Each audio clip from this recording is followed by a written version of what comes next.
You can start. Let's start. Mm-hmm. All right. Hello, everyone.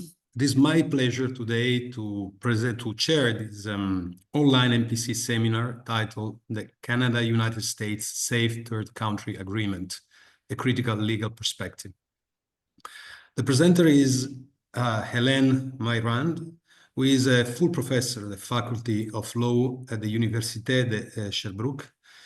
Hélène was Vice Dean, Research and Graduate Studies in 2021 and 2022, and she's currently Director of the Doctoral Program.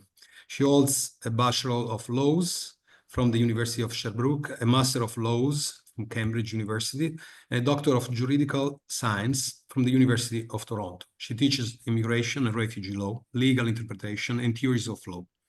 Hélène is also a co-founder of the Critical Legal Research Laboratory.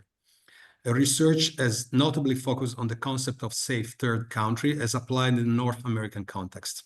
She co-edited the only book available in French on Canadian immigration and citizenship law. Now, before leaving the floor to Hélène, let me just share a few house rules with you. I mean, since the presentation is online. Questions, I mean, Hélène will have around 25-30 minutes for presenting, then followed by Q&A. Questions can be posed in the chat box or just simply raising your virtual hand and then speaking yourself. So please, Hélène, the floor is yours. We are looking forward. Thank you very much, and I would like to thank the MPC for allowing me to present my research today. I will present from a legal perspective, my research on the safe third country. I know you've been working a lot on policy and politics, and as you know, immigration is intertwined with policy and politics.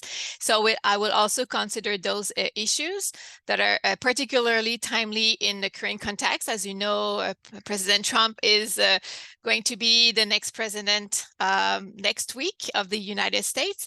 And so this will have impact on the way we have migration from the US to Canada. So I will also adduce to those issues in this presentation.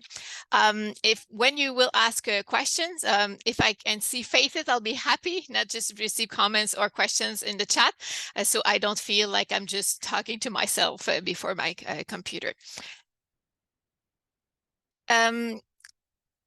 So what's the broader, why do we have the Safe Third Country Agreement? We have this agreement in Canada because of the phenomenon of asylum shopping. Asylum shopping is not something specific to the Canada-US context.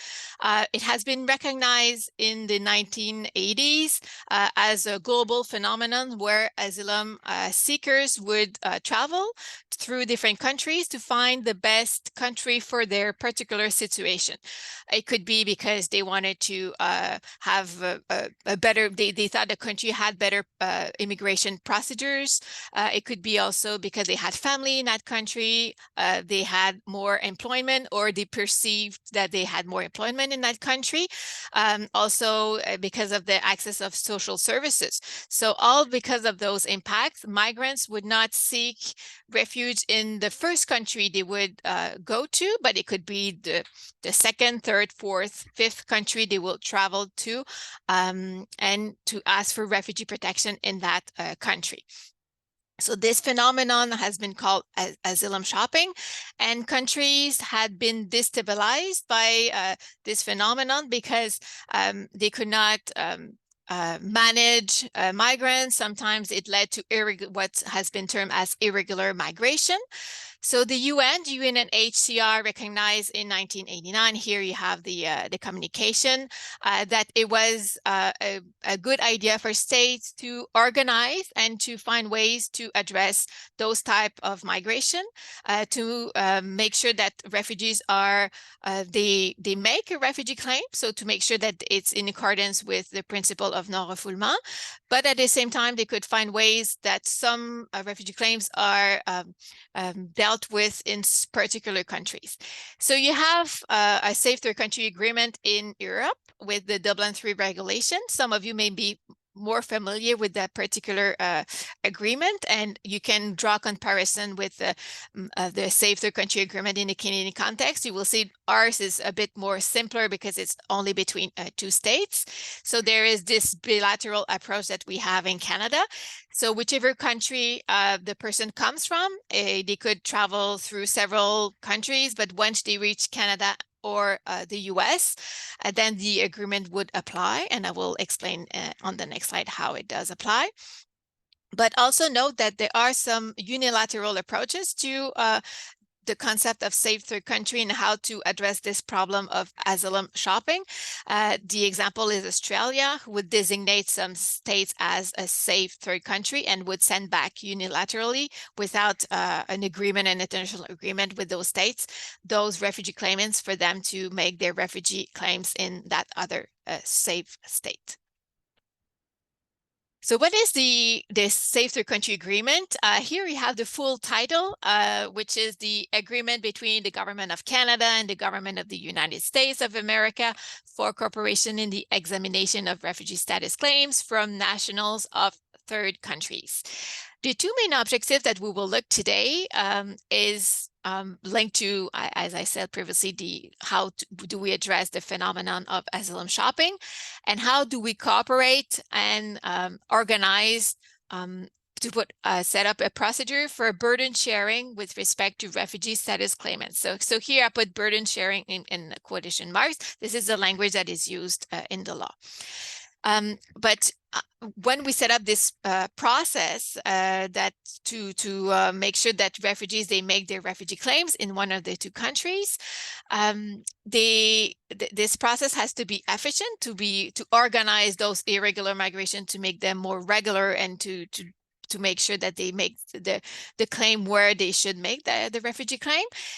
It has the second objective is to make sure that such a procedure respects the international obligation of non-refoulement contained in the UN Convention on Refugee Protection, but also to make sure that human rights and fundamental freedoms are also protected. So the whole question here today will be to focus on those objectives and whether they are fulfilled through the agreement. How does it work, the Safe Third Country Agreement in the North American context? So here I will look at the example from the Canadian perspective. So in my example, you will have refugee claimants. They will, maybe you have seen this in the news, but there have been some movements coming from South America, and sometimes the example I could give is Haitians would travel to Brazil, and then they would move upward and travel all the way up, traveling all the countries and reaching Mexico, and then travel to the US. Once they will reach the US, they will often they had transportation organized near New York and up all the way up to the Canadian border. Then they will go to the land border. So this is important for the agreement to apply. They would go to the land border, ask for refugee protection at an official, Canadian official at the border. And now the Canadian official will see that the country of last presence would be the US. They would return the person, because the person will found ineligible to submit a refugee claim in Canada. And the person will be returned if the person does not submit suspension of removal, or if or she does not apply for specific permits, temporary permits, or other ways of staying in Canada, the person will be shortly, could be the same day, back to the US, and the person will continue the refugee claims procedures. So if the person has already submitted a refugee claim, then the ongoing procedure will follow its course. It could lead to removal of the person. If the person has not submitted a refugee claim, then the person could try to submit a refugee claims. There are some bars sometimes in the US where there's a 1-year bar to submit a refugee claim, subject to some exceptions. But in any case, they will have to follow all the rules to submit a refugee claim in the US and would not be able to submit that claim in Canada. There are some exceptions to the Safe Third Country Agreement. Those exceptions are locations other than the land border. So if you come to Canada by plane, you come from the US by plane, you reach Canada at the airport, you could submit your refugee claim in Canada at the airport. Same thing if you travel by boat to Canada. Before 2023, there was a loophole in the agreement where you could actually go in between official ports of entry. So if you could go to this land road, there was this road called Roxham Road, which was not actually a real road. You had to travel by foot to this dirt road to reach Canada. Before 2023, it was possible for migrants to just go through that road and avoid the application of the Safe Third Country Agreement. In 2023, an additional protocol was adopted between Canada and the US, applying the Safe Third Country Agreement to the whole land border. So whether you apply and you try to reach, you apply for refugee status in that specific Roxham Road, now you're subject to the Safe Third Country Agreement. We'll see later what are the problems with that. A citizen of the US or stateless person having their residence in the US, they can, of course, ask the refugee status in Canada. It will be difficult for them, but they could ask for the refugee protection in Canada.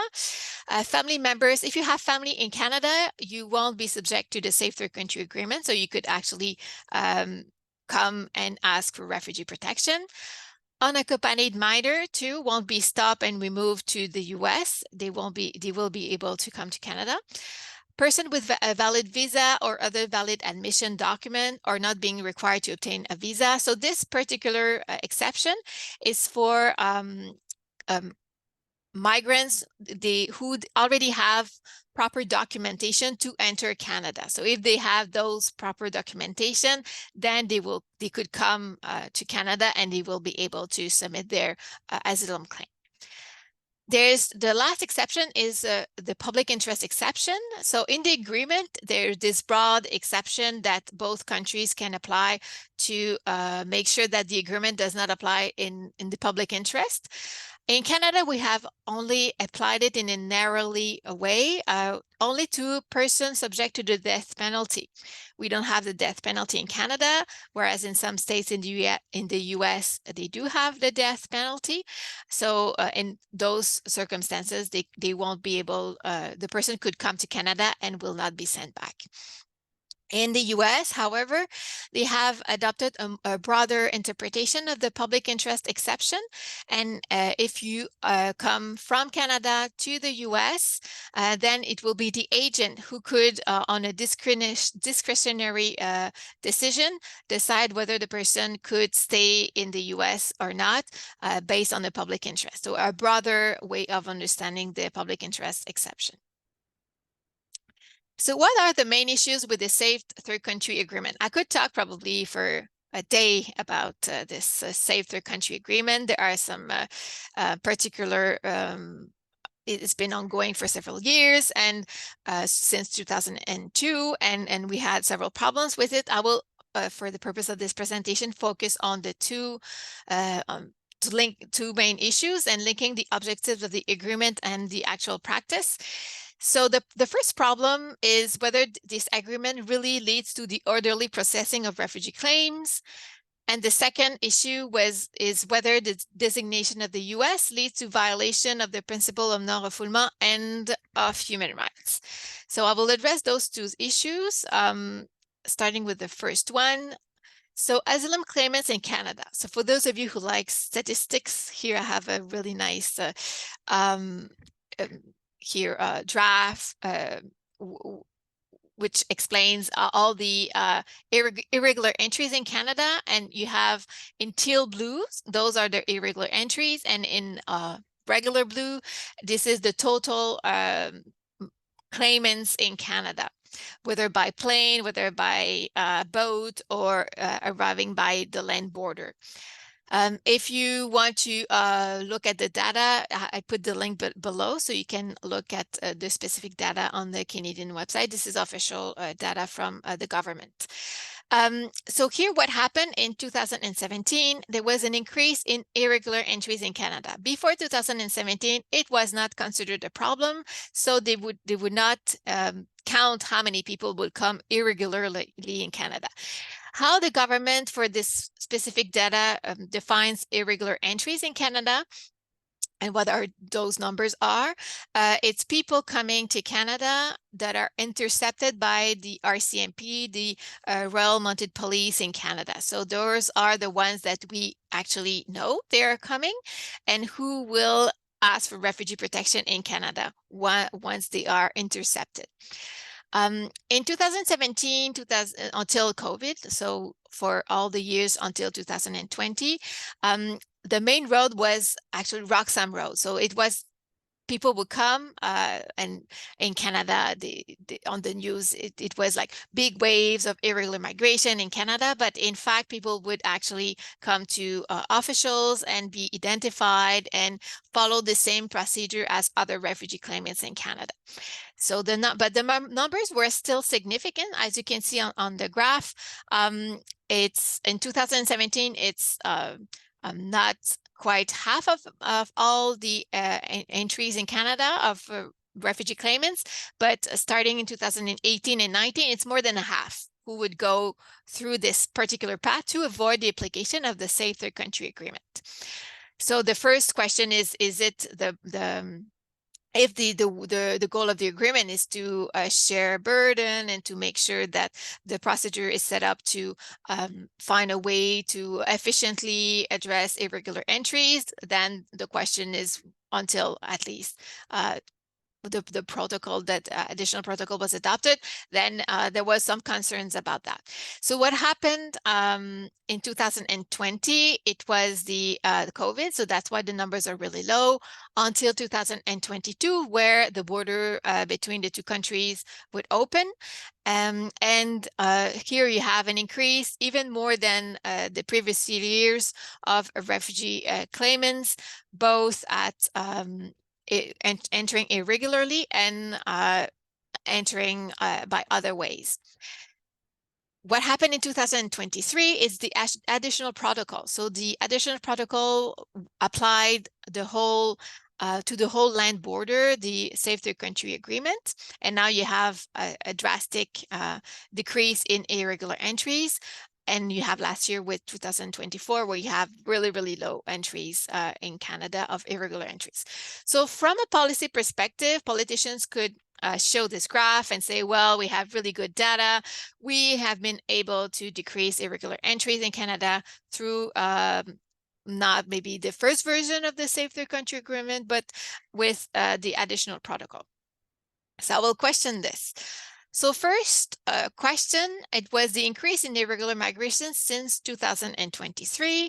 As I told you, it led to we had to put additional facilities. So the problem was not that these people were clandestine or would not be identified. The problem was that we had to set up this parallel procedures for people coming in irregularly. So it was well organized in one way. People will go, so that's the road I was referring to, this Roxham Road. So they would come to agents on the other side. There would be tents on the other side and transportation organized. And so the problem at the time was that there was a huge amount of funds putting that parallel processes, which was put in place because people would go to that road to avoid the Safe Third Country Agreement. The next problem is with this protocol that was adopted in 2023. As I just said, the graph looks really good from a policy perspective. But however, if you look more into the data and the real consequences, this protocol actually encouraged asylum seekers to go and cross the border in a clandestine manner and to not to report to the authorities for a period of 14 days. Why is that? It's because in the protocol, the agreement applies to the whole land border, as I just said, but only to refugee claimants who make a refugee status claims within 14 days after such crossing. And the other, in another provision, it says that the party of the country of last presence, Canada or the US, shall not be required to accept the return of a refugee status claimant if it determines that the refugee status claimants did not make a claim within 14 days after crossing the land border between the ports of entry. So whereas we had previously with Roxham Road, people just coming in and reporting themselves, and they have been identified, they had, if they were subject to administrative detention, they would go to administrative detention. Now with the protocol, it has encouraged asylum seekers just to go undetected.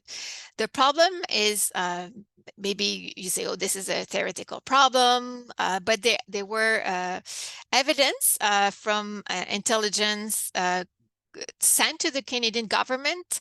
So there has been some newspaper information just recently published on how actually since 2023, there is an increase in clandestine migration from the US to Canada, but also from Canada to the US. And this is partly due to the fact that migrants are encouraged not to report themselves and to wait for those 14 days. I've also discussed with some lawyers working in Canada and how they have people coming in and knowing this particular 14 days period, and how they take pictures of them crossing the border, or pictures of them with newspapers or tickets where they instance bought something at a local grocery store, and so they keep that evidence to demonstrate that they did not cross the border within that period of 14 days, and they make their refugee claims following that 14 days. So because of all those problems, so there's this problem of whether we have this orderly processing of irregular entries and now clandestine entries in Canada or in the US, or whether this agreement is promoting those irregular entries or clandestine entries. The next problem that I want to look at is all those challenges to the Safe Third Country Agreement that has been advanced by human rights groups and also advocates in Canada. So since the Safe Third Country Agreement was adopted in Canada, there has been two main challenges to the Safe Third Country Agreement. So the problems that have been identified by lawyers and human rights groups are listed here on this slide. So the question is the United States a safe third country? And in particular with certain procedures that they have that we don't have in Canada, and that are found to be problematic. So there's the 1-year bar where you cannot submit your refugee claims, subject to specific exceptions, but you cannot submit a refugee claim following 1 year that you arrive in the US. There has been also expedited removal, where it's a procedure that it's only a low-level official that will determine whether you have a refugee claim to make, but the delays are really short. So advocates, they argue that they do not have enough time to seek for counsel and to make an actual claim. There's the detention of asylum seekers. We have detention also in Canada, but it has been denounced by human rights groups that in the US and under certain circumstances, it has been reported that the conditions of detention were problematic. There are some also criminalization of asylum seekers when they cross the border irregularly. So that's Operation Streamline and prosecution of asylum seekers. So you can be detained and then subject to expedited removal. There has been instances of refoulement at the Mexico border, and consistent recognition of gender-based asylum claims. In Canada, we recognize that if you're a woman subject to domestic violence, this is a ground for persecution, recognized, and you could ask for refugee status. In the US, there's conflicting evidence on whether this has been recognized under US law. In some cases, yes. In some cases, it was more uncertain whether it was recognized as a ground for persecution. So that also has been raised. You have inconsistent adjudication of claims in asylum-free zones. What has been argued as in some cases in the US, you don't have any chance almost to be recognized as a refugee. So all those problems have been raised. It has given rise to challenges to the Safe Third Country Agreement. The last challenge is in that decision of the Supreme Court in Canadian Council for Refugee versus Canada. So this decision was, so the Supreme Court of Canada, this is the highest level that you could go on appeal in Canada. It has been decided in 2023. In that particular case, the first judge at the federal court, she decided that there was a violation of the right to life, liberty, and security of person because there was a risk of refoulement à la chaîne, so people could be sent back to the US and then be sent back to persecution following their removal. And she also found that there was problems with detention in the US, also violating the right to life, liberty, and security of person in the context of one claimant particularly. But this was overturned on appeal. It was, and the Supreme Court of Canada was really cautious not to found the US as violating the right to life, liberty, and security of person. And I don't have much time to go into detail of that decision. The brief was sent, those of you who have registered for this presentation, a brief was sent of that decision. Also, I'll be happy to discuss it more. But this right to life, liberty, and security of person could also be, again, being brought up. So the main concern was that in Canada, we have safety valves not to send back refugee claimants to the US. So we can suspend removal, we can to the US. We can also grant them temporary permits to stay in Canada. So the Supreme Court said that if there was a risk to violation of the right to life, liberty, and security of person, then in Canada, we have those safety valves that would prevent the risk from happening. There are some problems with that. I can discuss it more if you have any questions. Then the next question is equality rights. So the rights particularly apply to discrimination of women in the context of domestic violence. As I told you, there is conflicting evidence on that, and this has not been decided by the court in that particular decision. So this will be ongoing, whether the Safe Third Country Agreement could lead to discrimination, specifically for women, for gender-based discrimination when there is domestic violence. So even though we have a recent decision, I could probably come up in perhaps not next year, but the year after, and again, talk about how the Safe Third Country Agreement is challenged.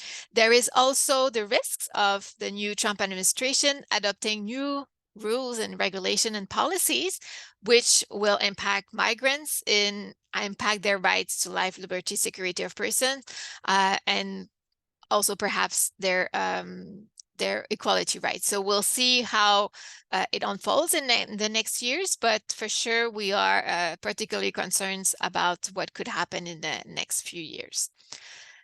So what would be the solution? I have an easy solution for you today. It would be suspending or withdrawing from the Safe Third Country Agreement, because the Safe Third Country Agreement does not fulfill its objectives right now. And so in the agreement, suspension is possible even unilaterally by Canada in my example for a period of 3 months. And we can also withdraw from the agreement with 6 months notice. Whether politically it's a good idea, that's another question, and I'll be happy to discuss it with you now with the questions you may have. Okay. Okay, thank you, Hélène. Thank you very much for this wonderful presentation. Actually, I have a few questions, but I'll try not to abuse of my position as chair, leaving first the floor to whoever wants to ask questions among the online attendees. So let me see whether there are questions.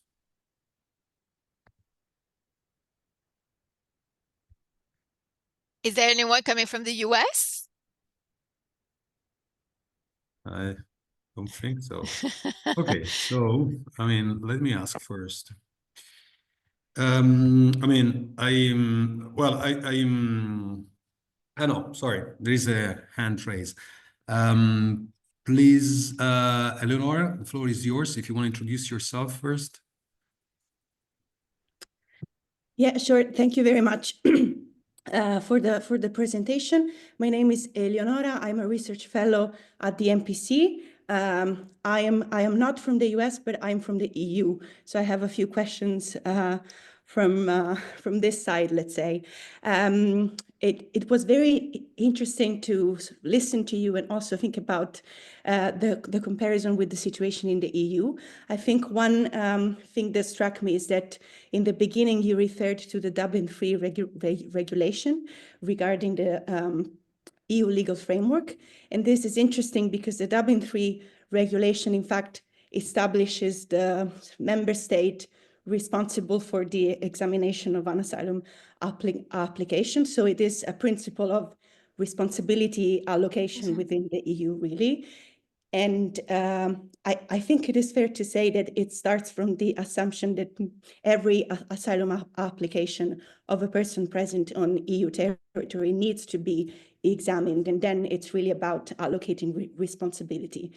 And then we have a sort of range of safe third country concepts applied in the EU. And so there's a very similar one. I think, not being a lawyer, as I understand, is very similar to the concept of safe third country that you are referring to. So the concept of safe country of asylum and safe third country, which are used, for example, under the Asylum Procedure Directive, now called Asylum Procedure Regulation, to declare asylum applications inadmissible and assign responsibility to another state. So I guess, with this comparison in mind, what we see in the EU context at the moment is an extremely strong push for expanding the application of safe third countries concepts, be it in relation to safe country of asylum, safe third countries in general, or safe country of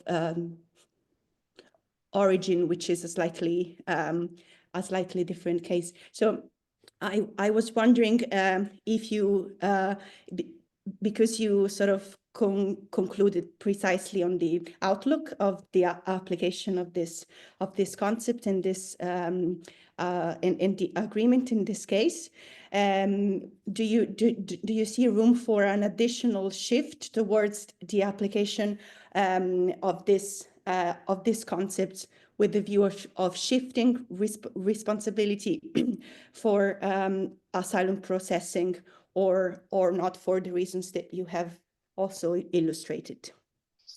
Yeah, this is a very good question. Yeah, and thank you for this. You're right to say that the goal of the is also allocating responsibility. So the burden sharing, what's been used as a term, is exactly that, of allocating responsibility. Although the allocating responsibility in Canada and the US usually has been more unilateral. So historically, people would go more to Canada than the US. So people would go try to seek asylum in Canada. Recently, there has been some movements also from Canada to the US, but historically it was more from the US to Canada. It really depends on the groups. So the groups that we have coming more in the US is Indians, and we had also Mexicans for a period of time because they could have easily, so the visa was to travel to Canada was removed for a period of time. So they would would go to Canada and then go back to the US. So the whole idea was allocating responsibility was behind the agreement. How it's expanding this concept of safe third country. I did not talk about that, but there's the inadmissibility of refugee claims. We have expanded it to the Five Eyes countries. So in Canada, we are members of those called the Five Eyes countries, where we share intelligence with the UK, which Australia, New Zealand, the US, and Canada. So those are the Five Eyes countries. And with those countries, we share intelligence with. If we have information that the person has submitted a refugee claim in one of those countries, then the person will be ineligible to submit in Canada and will be sent back to one of these countries. So we have expanded it in the law. So it's not an international agreement. We have those we cooperate with those states to share this information, but it's not an agreement like we have in the US. So we have, it's a bit like the unilateral approach that we say, okay, if you have this, then we'll send you back in those countries, because we take for granted that those states are safe third countries.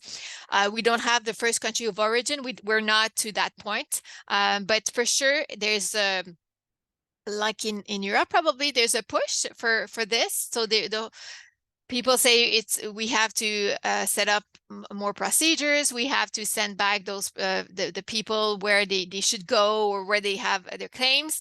And what I want to show is it's more complicated than this. People migrate, and there's specific circumstances, and sometimes those, like in this case, the agreement does not fulfill the objective it's supposed to do. So in theory, it's the good way. We're going to organize migration. We're going to send back those migrants where they should make their refugee claims. But in practice, if people want to come, they will find ways to come. And the problem is that we create more problems and we try to address the problem, but we create even more problems with that. So it's not an easy solution. And you could say, well, if we remove the Safe the Country agreement, then what would happen? And more people will come in, for sure. More people will come in, but how many people would come more? Perhaps at the beginning there would be a little bit more people. Would it be different than the people coming irregularly or in a clandestine manner? So there are all those questions, and I don't have, unfortunately, I don't have specific answers for that. But it's a big issue. Thank you, Hélène. Other questions from the audience? Otherwise, I'll profit of this silence and to ask my questions. Hélène, I don't know whether you have an answer to that. I mean, I do work, particularly interested in migrant smuggling and criminal activities associated with clandestine migration. So I was wondering whether you have any insight into whether this Safe Third Country Agreement, and especially the introduction of the protocol in 2023, if I'm not mistaken, has led to an increase also in human smuggling activities. Yes. So there was a note that the journalists had access to that was sent from intelligence to the Canadian Border Agency, saying that it has increased significantly since 2023, the criminal activities and smuggling of people. People would get organized to make sure people will not get detected between those 14 days. So what the actual protocol has led to is more jobs for criminal groups to get organized and to smuggle at the border. So now the response to this, and even, I don't know if you heard the news, but Trump is saying that Canada lets all people in, or the US, and that we don't control our border, and it has been a direct attack to Canada that for not protecting the border at all. And so from the province of Quebec, they say, well, we need more police, and we need to put more people for surveillance at the border. And so it has been a move towards more securitization of the border, which is very different than what we have with when the Roxham Road was open. So when Roxham Road was open, there were some officials at the other side, but it was not in a way of trying to criminalize migrants, or so it was more to let them submit their claims and welcome them. So the move has been from letting people in and addressing their claims to now it's no longer possible. We have more smuggling activities, and now we're trying to put more police. But as you know, any border, when you work on those issues, they find ways to come in. They do find ways to come in. And with the problem is that it's also a human rights issue, because it puts people at risks. I don't know if you know the weather in Canada, but it's not always friendly. There has been some death and people trying to cross, and because those smugglers, they sometimes it was January, the whole families would cross in the woods and then would get lost and would not make it. So there were some instances of death at the border, people trying to find their ways on the other side. So this problem of the agreement is creating even more stress on the protection of human rights of those people, and also encouraging at the same time those smugglers who will try to benefit from that situation. Thank you. That's super interesting. We have a question from Rami Mustafa. Let me read it. Rami posted on the chat box. Are the agreements with the 5 countries you mentioned formal written agreements? Does simply applying for asylum make individuals eligible for return under these agreements, or they have to be recognized as refugees? And there is another question, still from Rami. Do you have any idea about other formal or informal STC agreements between Canada and countries other than the US? Okay.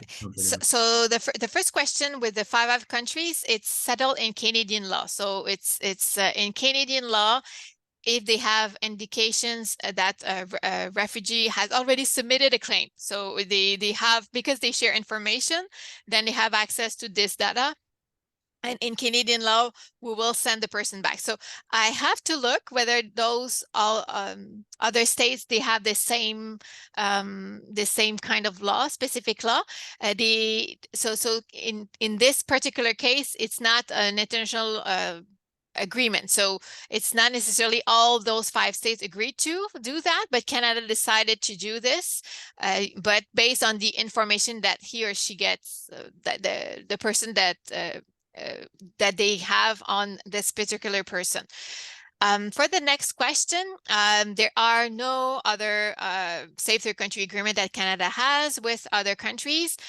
So this is the only one that we have. It's because we have only one land border, or we have only one neighbor with a land border. This is the US. So that's why we have this particular safe third country agreement. So sometimes when I have more time, I show a map to show where Canada is, which is really different from your situation in Europe. So it's really, really hard to get to Canada.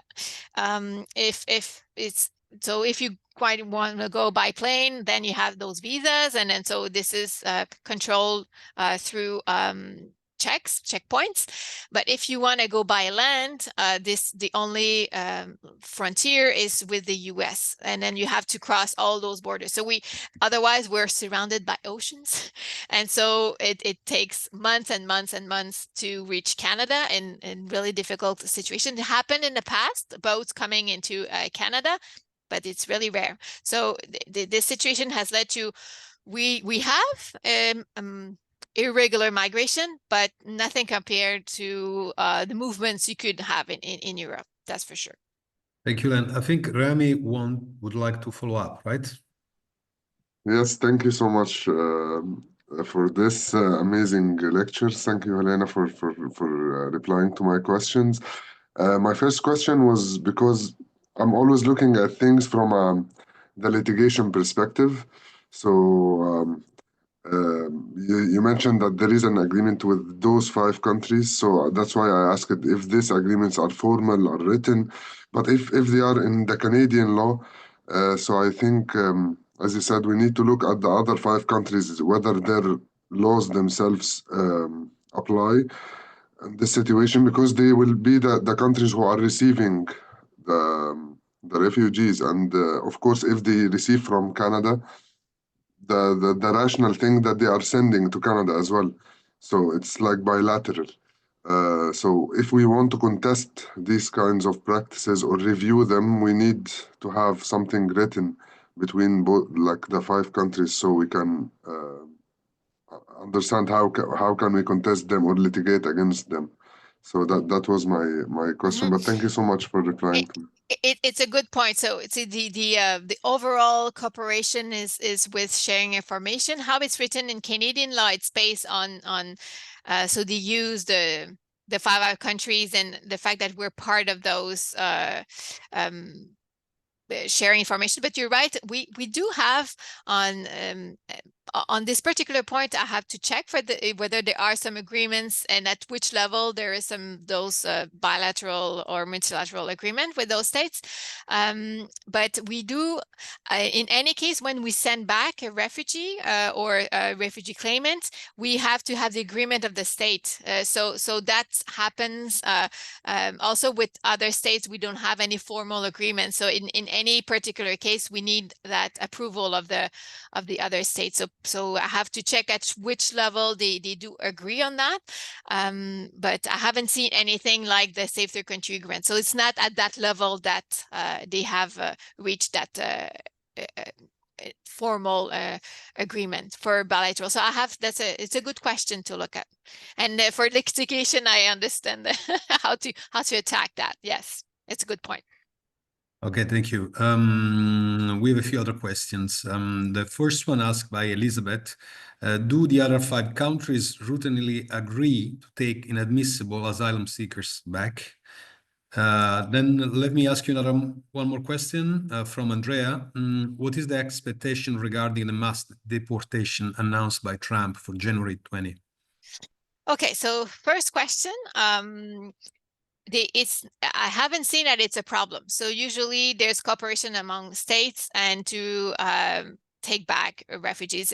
It's not the problems that we have to send back is sometimes for when the person is not found as a refugee and the person is sent back to his or her country of origin, and sometimes there's are problems with identification, and in those instances sometimes it does cause a problem because the country does not recognize it's his or her own citizen. But not for the 5 countries. They agree to, well, so far, I don't know with the US, but so far it has been cooperation among the 5 countries. So not necessarily a problem with that. So what are the expectations? We're looking at that for sure. Human rights groups are looking at what's going on in the US. So we don't have control on what's happening in the US from a Canadian perspective, but if people do come in Canada because they're afraid. So what the 2017 was actually following the first election of Donald Trump. So that's when we started to count those irregular entries. The politicians are preparing for a surge in entries in Canada. How the entries will come, whether it will be clandestine entries or just trying to go at the border and try to avoid the Safe Third Country Agreement. It's unclear, but with the decision from the Supreme Court, if there are risks of removal from the US because of that deportation, so a person could come to Canada, ask for refugee protection and say that there's this really high risk of removal because Donald Trump has announced that he will remove everyone, and the person could probably stay in Canada. So again, I'm questioning whether the agreement is really effective in addressing all those concerns, because people will actually come and they will find a way to stay, and they probably will have good reasons to stay in this particular context. So what we expect is a rise in entries in Canada. What we don't know is how people will respond. So whether it will be more clandestine entries or trying to avoid a safe third country agreement, saying that yes, the agreement applies to me, but I cannot be sent back because I'm at a real risk of removal to persecution. Thank you. We have one more question from Rami, who was asking whether is there any judicial review over this action of return? Yes. And what's so the judicial review, you can ask a stay of removal. So you can, if there's a decision saying that you have to be removed to the US, you can review that specific decision. You ask for a stay of removal until the decision is made, and so that's one way of challenging and staying in Canada. The only problem is you have to sometimes have counsel for that. You have to have someone telling you, you ask for judicial review to contest that specific decision. So if the decision is made really quickly at the border, then the person does not know if that they can have access to counsel. They let the person know, but if the person does not find a counsel in time, or so that could be problematic, and people could be. So that was one of the concerns that Doris raised to me, that sometimes it's too quickly and they don't have enough time to make all the advice to their clients, and their clients are sent back in the US, and they don't have time to ask for the stay removal for the person to stay in Canada. Okay, thank you. Okay, let me ask a couple of more questions. Let's call it the last round of questions.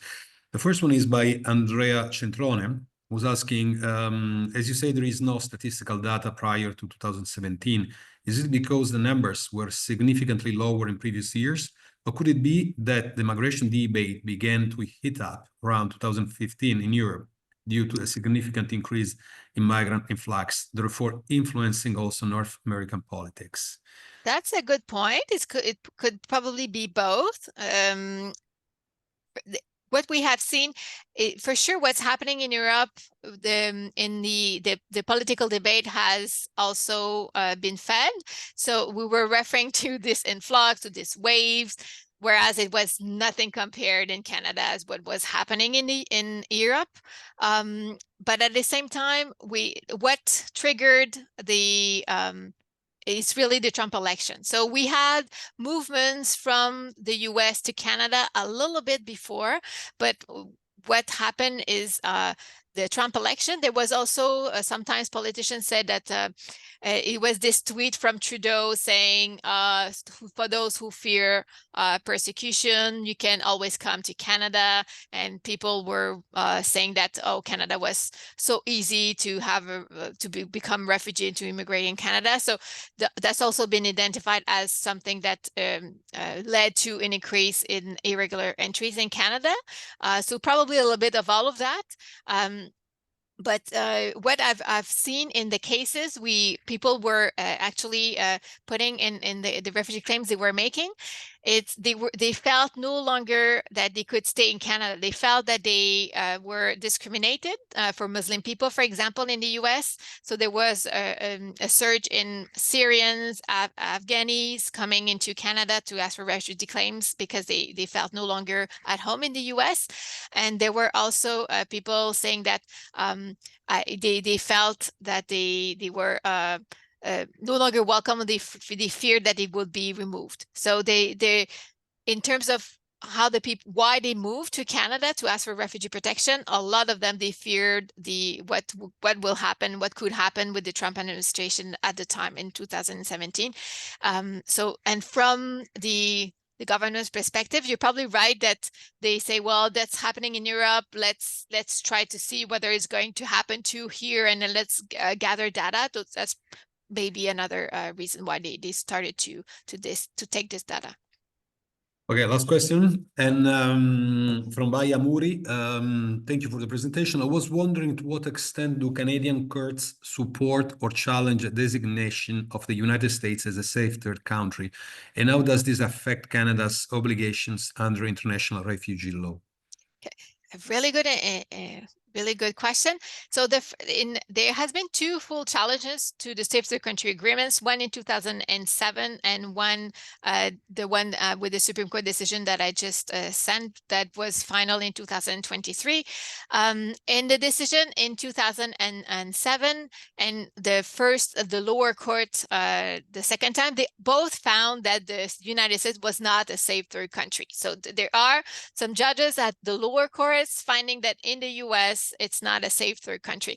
But once it went up, so Federal Court of Appeal, Supreme Court of Canada, at those levels, the judges were really cautious at saying there's conflicting evidence. We don't know the evidence. So it's for sure, it's a sensitive question. I don't think they only look at the legal side of it. There's for sure there's politics involved in those types of decision. For instance, in the last decision, the Supreme Court say they did not say that the U.S. was not a safe third country. What it says is that if in a particular case of a particular migrant, they have a risk of refoulement or they have a risk of detention in particular harmful circumstances, then in those particular circumstances, they could stay in Canada. So instead of looking at the broader picture, they said, we'll look at specific cases and decide only for those specific cases and not for the US in general. So that has been the approach to say, we'll protect people at an individual level and not decide whether the US is a safe third country. And with our obligations under international refugee law, there's for sure an argument to say that if we contribute to refoulement la chaîne, so to send back people in the US who will be sent back to persecution, for sure we're not following our international obligations. So that's also one of the main arguments. What the Supreme Court of Canada said to that argument is that we have safety valves. So the safety valves that we have are sufficient. Whether it will be sufficient with the new administration, we'll see. But they say that if we apply those safety valves, then the person will actually stay in Canada. And in the decision, they say, well, if they're not sent back to the US, then the person cannot be removed. So that's part of the, so we say that we're fulfilling our obligations through the application of those safety valves. Thank you very much, Hélène. So with this last question, I would like to thank all Hélène for the wonderful presentation. If you have further questions, feel free to address them directly to Hélène via email. So I put my email in the chat, so really feel free if you have research projects that could are linked to my project, or if you're interested more in the topic, please feel free of sending me an email and I'll be happy to collaborate with you on those issues. Thank you very much, Hélène. And okay, stay in touch. Thank you very much.